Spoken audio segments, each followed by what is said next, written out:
Existen muchas posiciones a favor y en contra, pero vamos a explicar un poco dos posiciones representativas. La del señor Peter Navarro y del señor Jagdish Bhagwati.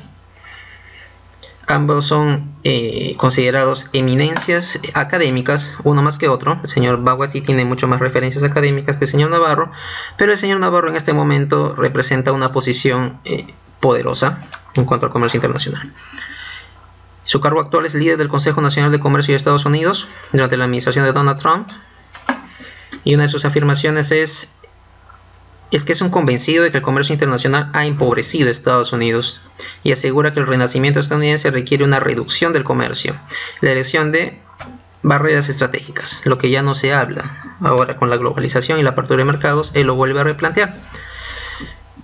En realidad él es una de las personas más influyentes en la ideología de comercio de Donald Trump y de su famosa frase: hagamos América grande otra vez. Él es la fuente, Luis Miguel González, director editorial de la revista El Economista. Y tenemos la página para los que deseen revisarlo. Y esta es una opinión que vertió el señor Peter Navarro en cuanto a Perú, para aterrizarlo hacia acá. Perú no negoció bien. El TLC con China se basa en una hipótesis falsa: que China cumple las reglas de la Organización Mundial del Comercio y se olvida que destruyó la industria textil de Nigeria y afectó la balanza comercial de Indonesia. Esa es la opinión que él realizó en una conferencia que hubo acá en Perú, en la cual esta frase tuvo muchos detonantes en el ambiente comercial y político. Se le hizo una entrevista sobre este tema y se le hizo muchas preguntas, pero vamos a andar en estas. ¿Mostrará China algo de piedad con el Perú?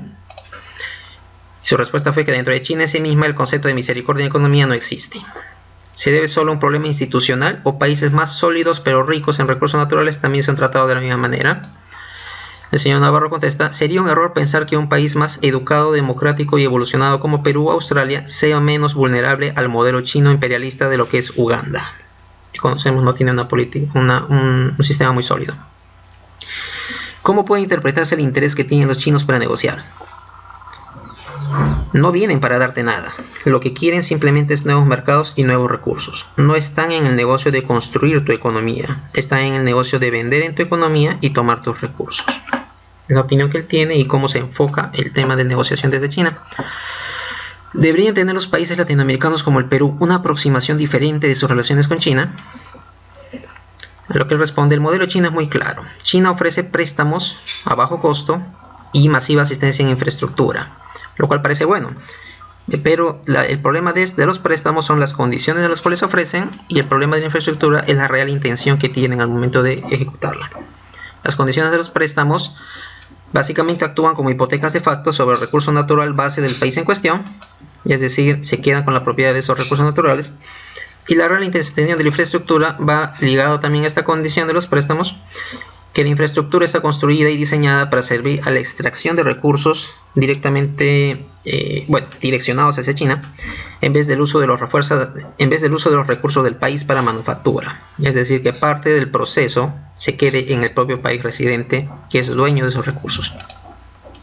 Es decir, nos ven como cantera, como almacén.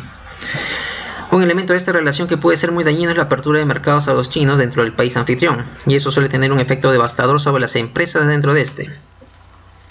Y nos dice que el escenario que podría tener el Perú, el peor escenario, es que perdamos nuestros recursos naturales a través del tiempo y que la explotación de estos recursos naturales no haya generado una manufactura dentro de nuestro propio país, por lo cual nuestros ingresos se verían afectados. Como consecuencia, los mercados en los países son tomados por el mercado chino. La otra posición, que es contraria diametralmente a esta, es la del catedrático de la Universidad de Columbia, que habíamos mencionado, el señor Jagdish Bhagwati, investigador principal en Economía Internacional del Consejo de Relaciones Internacionales, ha sido consultor también para la ONU, así que él ve el tema es considerado un gurú de la globalización y del comercio internacional, y se le ha consultado por estas afirmaciones de Peter Navarro. Peter Navarro ha criticado al Perú por reconocer a China como economía de mercado. Usted ve a China como una amenaza, y él indica que es preferible que si hay un recurso en el subsuelo y el propio país no puede explotarlo, es preferible que alguien venga a hacerlo antes que siga en el subsuelo. Y además, la segunda parte indica que así se lleven los recursos para transformarlos y revendértelos como manufactura, Una vez que el recurso ha salido, es más posible que el propio país los explote. Sin embargo, eso se ve que no necesariamente es así, en vista que son las mismas empresas chinas las que lo extraen y ya tiene una dirección, bueno, tiene un direccionamiento para ser manufacturado en su propio país.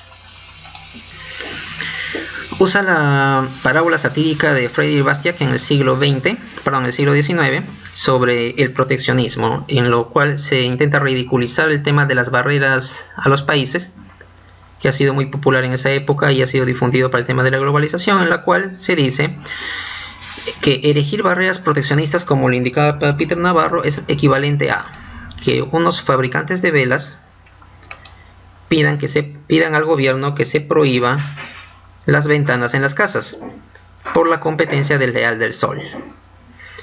Es decir, que los fabricantes digan al gobierno: necesito que me crees mi propio mercado, generando una necesidad, a pesar que la solución puede ser masiva y mucho más fácil de adquisición y más barata que de lo que yo produzco.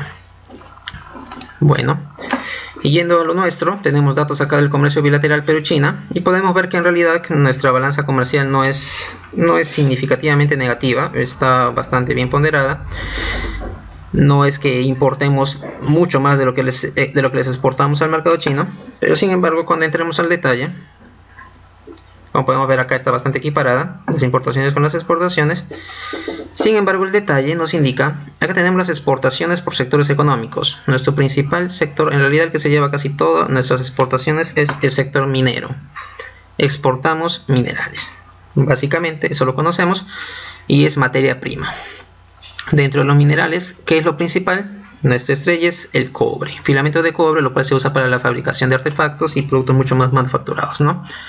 Eso es en cuanto a nuestras exportaciones. Y en cuanto a nuestras importaciones, podemos ver acá que lo principal que importamos de China es bienes de capital, teléfonos móviles, máquinas, maquinarias, aparatos de telecomunicación, es decir, con mucho valor agregado, mucha manufactura.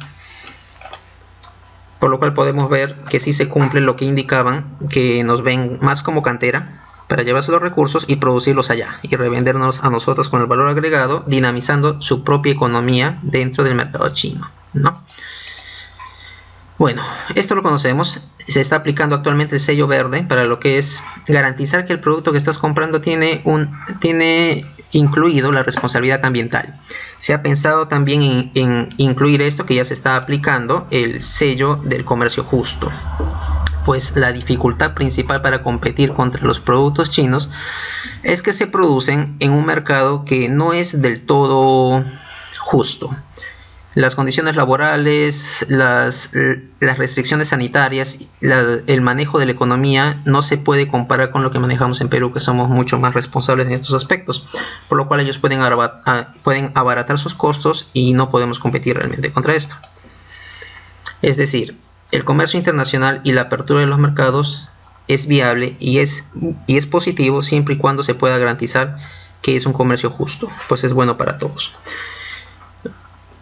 Como dato adicional, actualmente Alemania acaba de adoptar medidas proteccionistas. Este miércoles ha lanzado unas medidas proteccionistas contra el mercado, bueno, en particular contra el mercado chino, en cuanto a limitar el porcentaje de las inversiones en sus empresas estratégicas, ante lo cual el secretario de Estado, el señor Matthias Maching, de una forma un poco política, dijo: es cierto que somos una economía abierta, pero no somos tontos, haciendo alusión a las políticas desleales que usa China para ingresar en los países. Bueno, eso es todo. Muchas gracias por su atención.